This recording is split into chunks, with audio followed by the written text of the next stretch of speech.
বাংলাদেশের রাজনীতিতে ভারতের সেভেন সিস্টার কেন এত গুরুত্বপূর্ণ? বাংলাদেশের সরকার পরিবর্তনের পর থেকেই সামাজিক যোগাযোগ মাধ্যমে আলোচনায় সেভেন সিস্টার।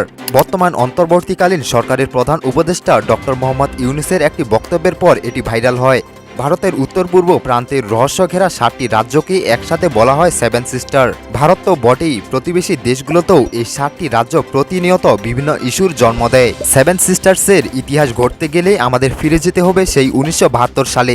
সে বছর ত্রিপুরায় একজন বিখ্যাত সাংবাদিক জ্যোতিপ্রকাশ সাইকিয়া এক রেডিও টক শোতে ভারতের অরুণাচল প্রদেশ, মেঘালয়, আসাম, মণিপুর, মিজোরাম, নাগাল্যান্ড এবং ত্রিপুরা রাজ্যকে সেভেন সিস্টার্স নাম দেন।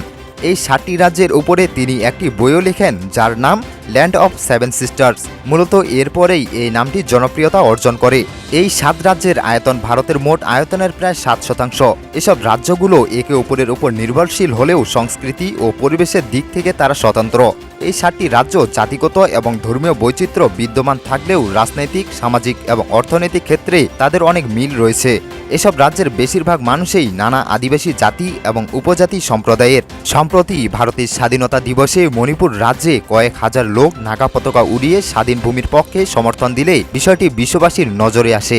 এ 7টি রাজ্যে চতুর্দিক দিয়ে অন্যান্য রাষ্ট্রের স্থলভাগ দিয়ে বেষ্টিত। ফলে ভারতের মূল ভূখণ্ডের সাথে এ রাজ্যগুলো যোগাযোগ করা হয় মাত্র 60 কিলোমিটার দৈর্ঘ্যের একটি সরু পথ দিয়ে। ভারত বাংলাদেশের মধ্য দিয়ে এ 7টি রাজ্যের সাথে সড়ক, রেল ও নৌপথে ট্রানজিট স্থাপনে বিশেষভাবে আগ্রহী। কিন্তু বিশ্লেষকের দাবি, এমন ট্রানজিট ভারতের স্বার্থ হাসিল করলেও বাংলাদেশের অর্থনীতি বিবেচনায় তেমন সুফল আনতে পারবে না।